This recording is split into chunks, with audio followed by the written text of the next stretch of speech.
झारखंड विधानसभा चुनाव के दौरान ईडी ने रांची में एक बार फिर से अपनी दबिश डाली है। प्रवर्तन निदेशालय ने धनतेरस के दिन की शुरुआत होते ही सुबह सुबह झारखंड के वरिष्ठ आईएएस अधिकारी विनय चौबे और उत्पाद विभाग के संयुक्त सचिव गजेंद्र सिंह के ठिकानों पर छापा मारा है। जानकारी मिल रही है कि इन दोनों के कई करीबी रिश्तेदार और संबंधित अधिकारियों के ठिकानों पर भी छापेमारी चल रही है। यह कार्रवाई शराब घोटाला मामले में की गई है। दरअसल छत्तीसगढ़ पुलिस की आर्थिक अपराध शाखा ईओडब्ल्यू ने अपने पहले ही इस मामले में उत्पाद विभाग के तत्कालीन सचिव विनय कुमार चौबे और संयुक्त सचिव गजेंद्र सिंह के खिलाफ प्राथमिकी दर्ज की थी। रांची के विकास कुमार ने एफआईआर दर्ज कराने को लेकर के आवेदन दिया था, जिसके बाद रायपुर में प्राथमिकी दर्ज हुई है। आवेदन में कहा गया था कि शराब घोटाले की पूरी साजिश रायपुर में ही रची गई थी और इसके बाद परिवर्तन निदेशालय ने आज छापेमारी की है। तो तत्कालीन उत्पाद विभाग के सचिव हैं विनय कुमार चौबे। अब इनके आवास पर छापेमारी चल रही है। बता दें आपको कि ये तस्वीरें आप देख पा रहे हैं, ये हरमू की तस्वीर है। विनय चौबे के आवास की तस्वीर है, जहां ईडी लगातार छापेमारी कर रही है, करीबियों से भी पूछताछ कर रही है, रिश्तेदारों से भी पूछताछ कर रही है। शराब घोटाले में ईडी ने दबिश दी है। कांके रोड के भी आवास में छापेमारी चल रही है। विनय कुमार चौबे के आवास पर छापेमारी चल रही। तस्वीरों में आप साफ तौर पर देख पा रहे हैं, रांची के विकास कुमार के आवेदन पर प्राथमिकी दायर की गई है। रायपुर में ही शराब घोटाला की साजिश रचने का आरोप है।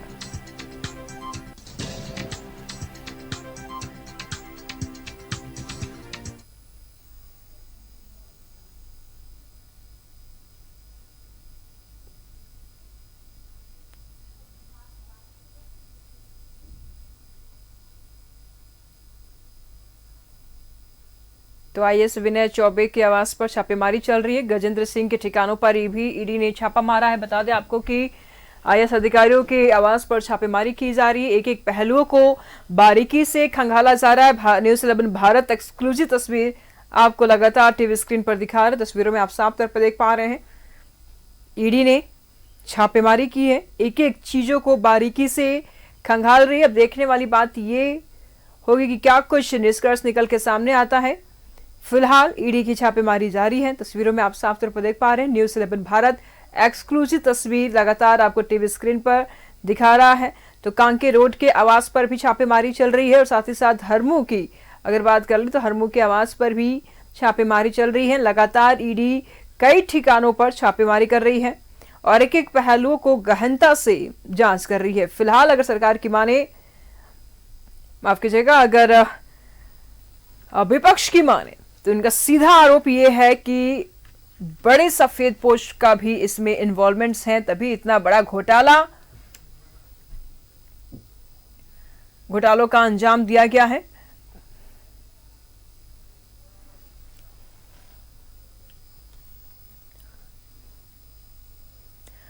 तमाम जानकारी के लिए विनय चौबे के आवास से इस वक्त हमारे साथ सहयोगी इमरान जुड़ चुके हैं। इमरान, क्या कुछ अब तक की अपडेट है? वहां पर लगातार छापेमारी चल रही है, कुछ बातें निकल के सामने आई है?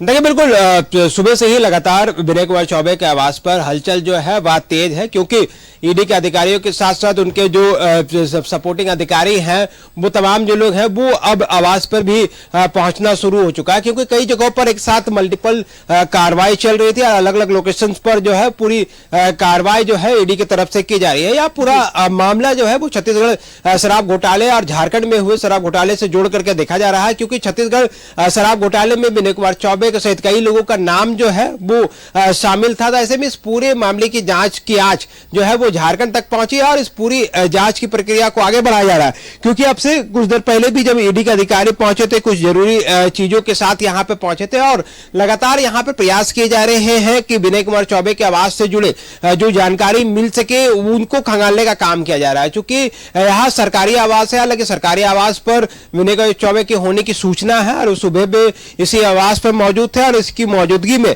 यह पूरी कार्रवाई शुरू की जा रही है। चूंकि विनय कुमार चौबे जो है सीनियर आईएएस अधिकारी हैं राज्य में और ऐसे में इनकी अपनी उपस्थिति जो है वो कई विभागों में रही है। तो इस वक्त जब शराब के घोटाले से जुड़े मामले को लेकर के गड़बड़ियों की बात सामने आई थी तब विनय कुमार चौबे का नाम खुल करके सामने आया था। तो ऐसे में इस पूरे मामले पर जो है ईडी अपनी दबिशें जैसे जैसे आगे बढ़ा रही है। चूंकि सुबह के अभी 10 बजे हैं और 10 बजे से ही लगातार ईडी के कई अधिकारी जो है अपने अपने उन तमाम जगहों पर पहुंच चुके हैं जिन जगहों पर जो शराब घोटाले से जुड़े मामले पर जांच ईडी को करनी थी। क्योंकि एक साथ मल्टीपल लोकेशंस पे जब भी छापेमारी की जाती है तो उन तमाम जगहों पर एक साथ ईडी की टीम पहुंचते हैं जिन जिन लोगों के साथ यह पूरा लिंकअप होता है। तो ऐसे में इस पूरे घोटाले में जो कि हजारों करोड़ रुपए का नुकसान जो है राजस्व का इस पूरे मामले को लेकर के हो रहा है। कई शराब व्यवसाय और यहां तक कि विपक्ष जो है इस पूरे नीति पर जो है सवाल उठाते रहे हैं और साफ तौर से आरोप लगता रहा है कि कहीं ना कहीं खास वर्गों को फायदा पहुंचाने के लिए इस तरह की नीति जो है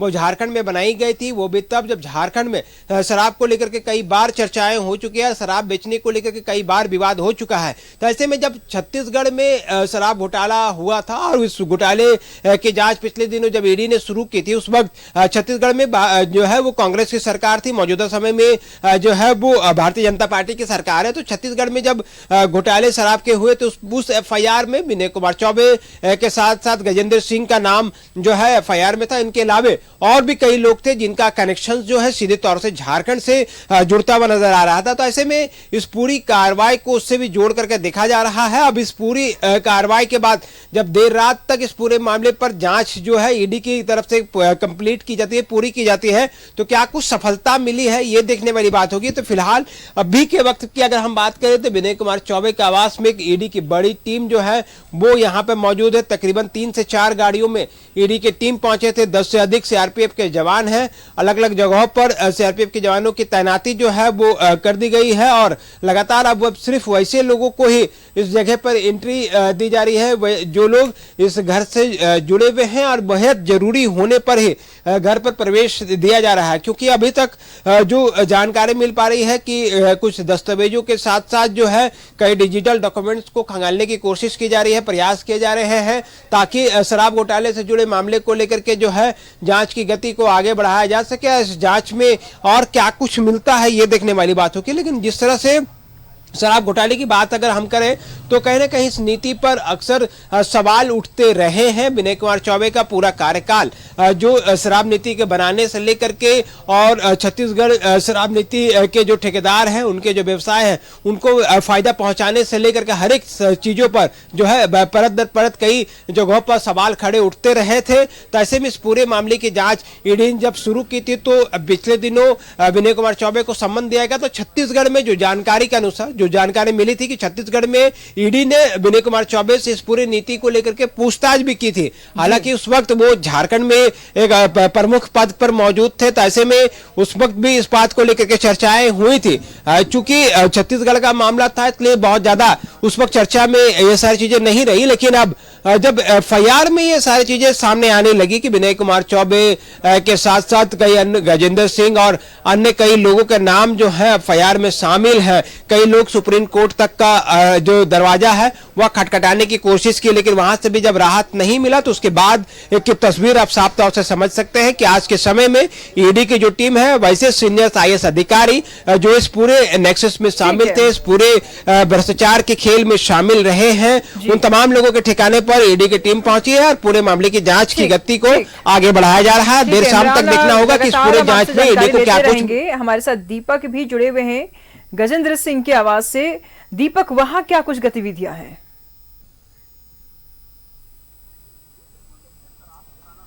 जी बिल्कुल, देखिए शराब घोटाला मामले को लेकर जिस तरीके से आज अहले सुबह से ही ईडी की कार्रवाई देखने को मिल रही है, तत्कालीन उत्पाद सचिव विनय कुमार चौबे और संयुक्त सचिव गजेंद्र सिंह के अलावा कई लोगों के अलग अलग ठिकानों पे छापेमारी हो रही है। और हमारे पीछे जो यह भवन आप देख रहे हैं, जो भवन का नंबर है 258, ये संयुक्त सचिव गजेंद्र सिंह का आवास है और इसी आवास में ईडी की टीम जो है वो मौजूद है और लगातार जो है वो छापेमारी कर रही है, पूछताछ कर रही है और तमाम चीज़ों की जानकारी खास तौर पे निकालना चाह रही है, क्योंकि ये पूरा मामला जो है वो छत्तीसगढ़ और झारखंड से जुड़ा हुआ है। छत्तीसगढ़ में एसीबी की टीम ने इन लोगों के खिलाफ जो है प्राथमिकी दर्ज की थी और प्राथमिकी दर्ज होने के बाद से ही जो है इन लोगों की कहीं ना कहीं मुश्किलें बढ़ी और अब जब ईडी भी इस मामले को लेकर कहीं ना कहीं गहनता से जांच कर रही है और इसको लेकर जो छापेमारी कर रही है, तो इन अधिकारियों की मुश्किलें जो है वो बढ़ती हुई दिखाई दे रही है। वही गजेंद्र सिंह है जिनको पिछले दिनों जो है सुप्रीम कोर्ट से झटका लगा था। पहले जब एफआईआर दर्ज हुई थी उसके बाद गजेंद्र सिंह के द्वारा छत्तीसगढ़ हाई कोर्ट में जो है अग्रिम जमानत के लिए याचिका दाखिल की गई थी। जब वहां से राहत नहीं मिला तो फिर सुप्रीम कोर्ट का दरवाज़ा खटखटाया था, जहां से भी इन गजेंद्र सिंह को जो है राहत नहीं मिली। और अब जिस तरीके से ईडी जो है इनके ठिकाने पे छापेमारी कर रही है, ईडी की जो अधिकारी है वो मौजूद है और तमाम तरह के जो दस्तावेज है उसे खंगाला जा रहा है, पूछताछ भी जो है वो की जा रही है। तो तमाम चीज़ों को लेकर के ईडी जो है आगे बढ़ रही है ताकि इस जो पूरा मामला है, जो शराब घोटाला का जो पूरा मामला है, चूँकि 2200 करोड़ रुपया शराब घोटाला से ये जुड़ा मामला है और जिसको लेकर के ईडी की टीम जो है वो आज अहले सुबह से ही कई अलग अलग लोकेशन पे अधिकारियों के ठिकाने पे और अधिकारियों के अलावा उनके रिश्तेदार और उनके सीए के ठिकाने पे जो है वो छापेमारी कर रही है। तो कई अहम जानकारी जो है वो ईडी जुटाना चाहती है, चूँकि जिस तरीके से ये पूरा मामला है, चूँकि 2200 करोड़ रुपया का जो है शराब घोटाला से शराब नीति बनाने को लेकर जो की गई थी और यह पूरा साजिश जो है वो छत्तीसगढ़ के रायपुर में रची गई थी और वहां पर जो आबकारी विभाग के अधिकारी है और झारखंड के जो उत्पाद विभाग के अधिकारी है, इन लोगों की गठजोड़ से जो है एक साजिश के तहत जो है वो शराब नीति में बदलाव किया गया था। 2022 में यह शराब नीति में बदलाव किया गया था और ये एक साजिश के तहत ये जो है नई नियमावली, नई नीति जो है वो बनाई गई थी। उससे पहले झारखंड प्रदेश में जो शराब की सेलिंग होती थी, बिक्री होती थी, वो ठेकेदारी के जरिए होता था, लेकिन नई शराब नीति बनने के बाद जो है वो ठेकेदारी प्रथा जो है वो खत्म कर दिया गया और इससे कहीं ना कहीं राज्य सरकार के राजस्व पर बड़ा नुकसान जो है वो हुआ है। तो अब इस मामले को लेकर जब ईडी जो है तत्परता से जांच कर रही है, तमाम कड़ियों को जोड़ रही है कि किस तरीके से जो है शराब घोटाला का जो साजिश है रची गई थी, क्योंकि छत्तीसगढ़ एसीबी ने जो प्राथमिकी दर्ज की थी वो तत्कालीन उत्पाद सचिव विनय चुबे और संयुक्त सचिव गजेंद्र सिंह के अलावा जो होलोग्राम बनाने वाली जो कंपनी है और मैन पावर सप्लाई करने वाले कंपनी है, उन लोगों को जो है आरोपी बनाया गया है। तो कहीं ना कहीं इस पूरे मामले में तमाम लोगों की जो गठजोड़ है उसे कहीं ना कहीं उसको लेकर के ईडी जांच कर रही है और छापेमारी कर रही है। अब देखना होगा कि जो छापेमारी चल रही है इसमें ईडी को क्या कुछ जो है साक्ष्य और सबूत के तौर पे मिलता है, क्या आने वाले समय में इन अधिकारियों को जो है समन जारी कर ईडी दफ्तर बुलाया जाता है, पूछताछ की जाती है और क्या कुछ जो है वो सामने निकल कर आता है, ये तो आने वाले वक्त में पता चलेगा। लेकिन फिलहाल जो जांच और छापेमारी का जो सिलसिला है वो निरंतर जारी है और अहले सुबह से ही जो ईडी की टीम है उन लोकेशन पे छापेमारी जहां इन अधिकारियों के आवास है या इनके करीबी है या उनके सीए है, वैसे जगहों पर, वैसे ठिकानों पे ईडी की जो दबिश है वो आज अहले सुबह से देखने को मिल रहा है। जी बिल्कुल दीपक, इस वक्त हमारे साथ विनय चौबे के आवाज से इमरान जुड़े हुए हैं। इमरान, इस शराब घोटाले के बंदरबाट में किन किन की झोली भरी है? देखिए, बिल्कुल जिस तरह से इस पूरे घोटाले को अगर हम देखें तो यह पूरी कार्रवाई जो है वो छत्तीसगढ़ से भी जोड़ करके देखा जा रहा है, क्योंकि विनय कुमार चौबे, गजेंद्र सिंह जो कि संयुक्त आयुक्त है उत्पाद विभाग में, उनके अन्य लोगों के ठिकाने पर यह पूरी कार्रवाई चल रही है। तो ऐसे में किन किन लोगों तक इनका लाभ पहुंचा और किस तरह से पहुंचा है, इसकी जांच करने के लिए ही आज ईडी की टीम जो है वो पहुंची है। तो कहीं ना कहीं ना सिर्फ छत्तीसगढ़ बल्कि झारखंड के शराब घोटाले को लेकर के भी बड़े सवाल जो है उठते रहे हैं और कहीं ना कहीं इस पूरे मामले पर कई ऐसे लोग और ऐसे कई सफेदपोश जो इस पूरे जद में सामने आ सकते हैं निशु, क्योंकि इस पूरे कार्रवाई को अगर हम देखें तो इस पूरी कार्रवाई के दौरान जो है पूर्व में भी कई लोग नाम सामने आते रहे हैं। सरकार के बड़े लोगों के नाम का संरक्षण जो है वो विनय कुमार चौबे को मिलता रहा है। एक ऐसे ऑफिसर जो सरकार से सीधे संपर्क में थे और संपर्क में रहते हुए ऊपर के तमाम लोगों से वो सीधे संवाद करते थे और उसके बाद इन लोगों के कहने पर ही कई नीतियां जो है वो बदली जाती थी, कई नीतियों को जो है वो तैयार किया जाता था, किस तरह से ये सारी चीजें चलती थी। इसका उदाहरण छत्तीसगढ़ शराब घोटाले में देखा गया था। जब छत्तीसगढ़ शराब घोटाले में यह पूरा मामला प्रकाश में आया तो ऐसे में गजेंद्र सिंह जो है वो छत्तीसगढ़ उच्च न्यायालय के आदेश के आलोक में जो है वो सुप्रीम कोर्ट के तरफ भी गए कि ताकि उनको उस जगह से राहत मिल सके, लेकिन सुप्रीम कोर्ट ने इस पूरे मामले पर हस्तक्षेप नहीं किया और गजेंद्र सिंह को राहत इस पूरे मामले में नहीं हुई। तो चूंकि इस पूरे मामले की जांच इसलिए हम छत्तीसगढ़ से जोड़ करके देख रहे हैं क्योंकि छत्तीसगढ़ में जो एफआईआर की दर्ज की गई थी, जो मौजूदा समय में भारतीय जनता पार्टी की सरकार बनी और उस जगह पर जब भारतीय जनता पार्टी विपक्ष में थी उस वक्त शराब घोटाले को लेकर के काफी विवाद छत्तीसगढ़ में होता रहा। कई आईएएस अधिकारी जो है वहां के इस पूरे जद में आए हैं, उनकी गिरफ्तारियां तक हुई थी इस पूरे मामले को लेकर के। तो अब जब इस पूरे मामले पर वहां पे जब एफआईआर हुआ तो विनय कुमार चौबे के साथ साथ गजेंद्र सिंह के साथ साथ वैसे तमाम लोगों के नाम भी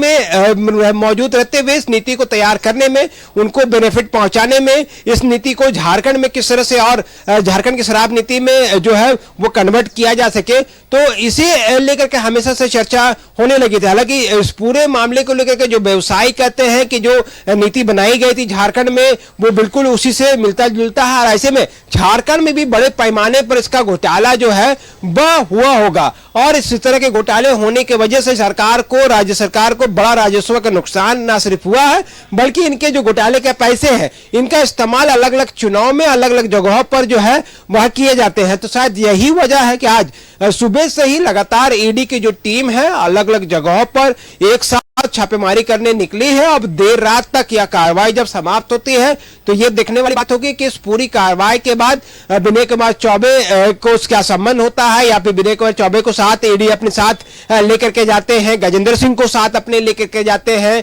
या फिर कुछ और लोगों के ठिकाने पर जो कार्रवाई चल रही है उन ठिकानों तक जो कार्रवाई के दौरान जो लोग हैं उनको अपने साथ लेकर के जाते हैं। क्योंकि इस पूरी कार्रवाई के बाद इतना तो हम कह सकते हैं कि अक्सर जो पूर्व में भी छापेमारी की गई है उसमें कई लोग जद में आए और बड़े गंभीरता से ईडी ने तमाम मामलों को लिया है और कहीं ना कहीं तमाम मामलों के बाद जो है ईडी अपनी जांच की गति को आगे बढ़ाते हैं और अब इस जब जांच की आज जब बड़े आईएएस अधिकारियों तक पहुंचे हैं, विनय कुमार चौबे के तक पहुंचे हैं, तो ऐसे में कई लोग वैसे सफेदपोश जो आज पर्दे के पीछे तक आज तक मौजूद थे उन तमाम लोगों तक यहाँ पूरा नाम सामने जाएगा और फिर इस पूरे मामले पर उन लोगों के तक भी ईडी का सम्मन पहुंचेगा। फिर पूछताछ के लिए ईडी के दफ्तर में उसे तलब किया जाना लाजमी है। तो देखना होगा कि क्या कुछ निकलता है, किन किन लोगों तक आने वाले दिनों में सम्मन दिए जाते हैं, सम्मन के जरिए ईडी पूछताछ करेगी। ठीक है इमरान, इस वक्त हमारे साथ दीपक भी बने हुए गजेंद्र सिंह के आवाज से, उनसे जान लेते हैं कि दीपक, ईडी परत दर परत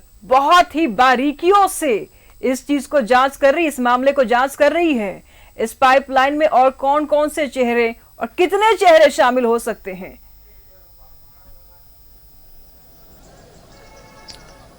जी बिल्कुल, देखिए आबकारी नीति और शराब घोटाला का जो मामला है वो छत्तीसगढ़ से निकला, उसके बाद दिल्ली होते हुए झारखंड पहुंचा। दिल्ली में आपने देखा भी कि कई मंत्री जो है उन्हें गिरफ्तार करके जेल भेजा गया। दिल्ली के जो मुख्यमंत्री अरविंद केजरीवाल खुद जो है जेल में रहे।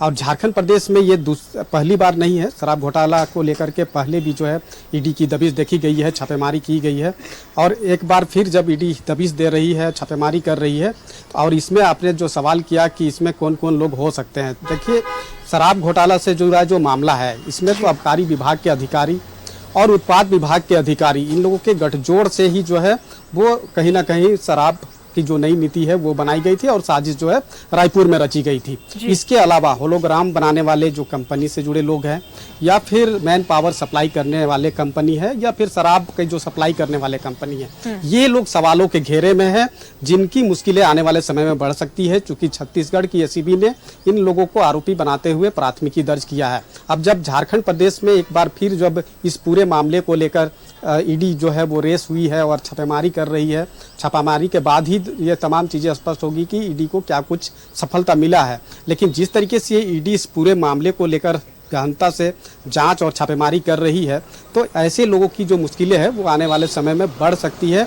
हो सकता है कि ईडी के द्वारा समन जारी कर इन अधिकारियों को ईडी दफ्तर बुलाकर पूछताछ भी कर सकती है, क्योंकि ये पूरा मामला जो है वो 2200 करोड़ रुपए से जुड़ा मामला है और झारखंड सरकार को कहीं ना कहीं इससे राजस्व को बड़ी क्षति हुई है। अब झारखंड प्रदेश में आप देखें तो ईडी की जो कार्रवाई है वो अलग अलग मामलों में की गई है, जिसमें अधिकारियों की जो भूमिका है वो सामने नजर आया है और लोगों को गिरफ्तार करके सलाखों के पीछे भी भेजा गया है।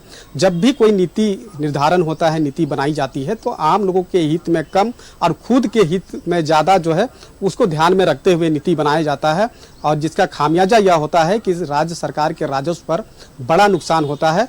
और यही वजह है कि ऐसे मामले जब सामने आते हैं तो केंद्रीय जांच एजेंसी जो है वो सक्रिय होती है और कार्रवाई करती है।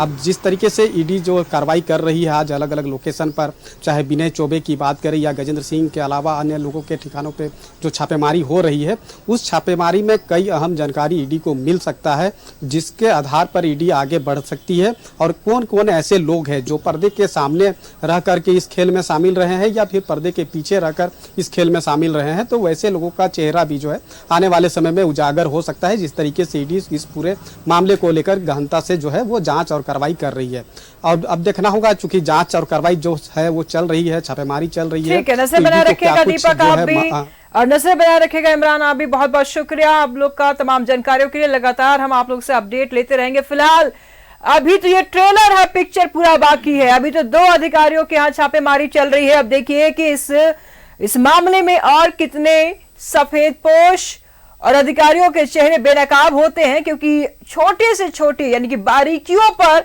ईडी की नजर है और बहुत ही बारीकियों से जांच कर रही है ईडी। अब देखने वाली बात यह होगी क्या कुछ निकल के सामने आता है इस जांच से।